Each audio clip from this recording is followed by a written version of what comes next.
Welcome to the Young Money Podcast with Marais. This episode of the Young Money Podcast is brought to you by More Time Financial, a financial planning, money management and financial education business helping young Australians to make smarter decisions with their money.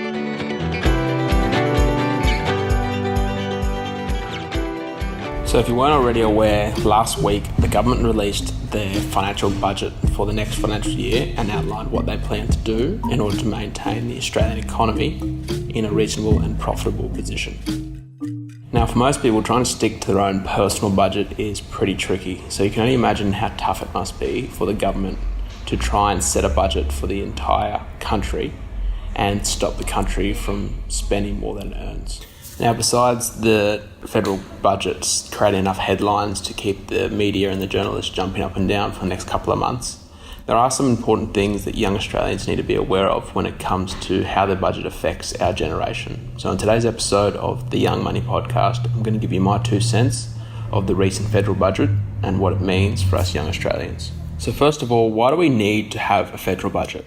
So the Australian government budget sets out the economic and financial outlook for Australia and includes expenditure and income estimates for the current financial year and budgets out for the next 3 financial years.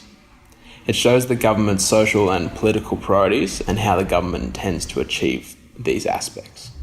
So basically, in non-political terms, the government is trying to prove to us, the public, that they have a plan for the coming years, and if their party remains in power, this is what we can expect from them.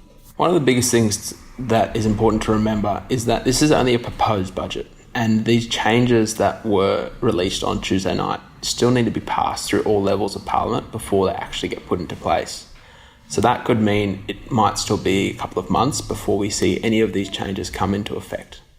And by then, based on our previous political history, we might have had a new government put in place, which will overhaul the budget completely, and basically we're back to square one. Now, overall, there wasn't many major budget factors that have a direct impact on us as the younger generation in Australia, but there were a few things that we need to be aware of. First of all, changes to the craft beer tax. Now, maybe not a majorly important change, but hopefully something that will help reduce the cost of craft beer across Australia.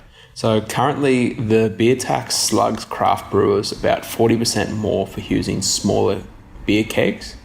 And what the government has proposed is that they axe that and just make a fair system across all keg sizes, which will hopefully allow smaller brewers to produce beers at a lower rate and not be taxed as much. So hopefully this means cheaper craft beers for everyone, and hopefully we won't no longer have to pay $25 for a 4-pack of craft beer that we currently do. So the one other major change that could have an impact on us as the younger Australians is the government wants to ensure that we keep more of our retirement savings and our superannuation.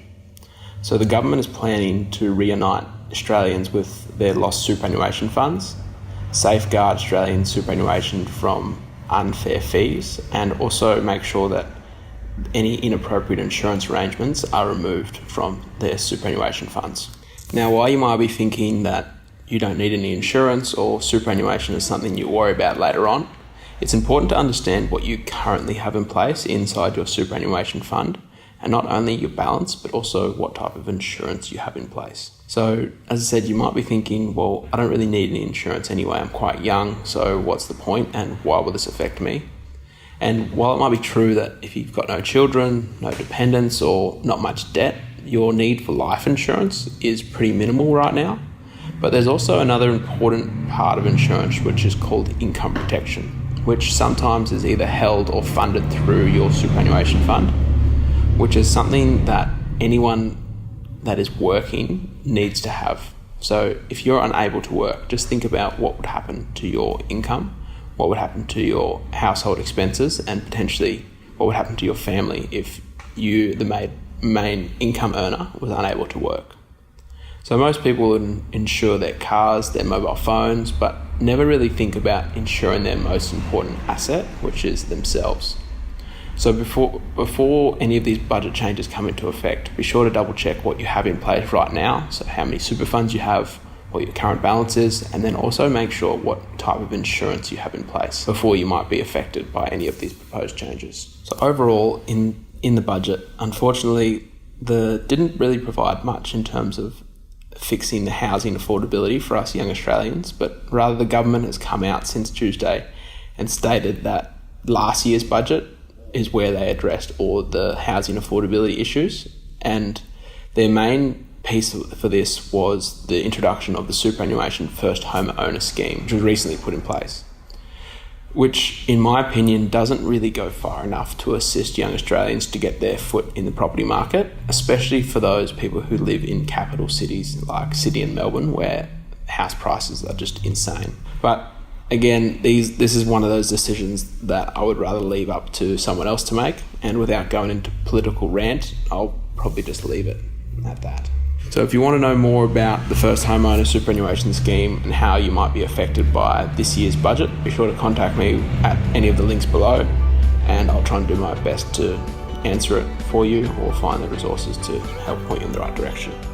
Also, I'd love to hear your feedback or what your thoughts are on this recent budget and how it might affect you. See you next week.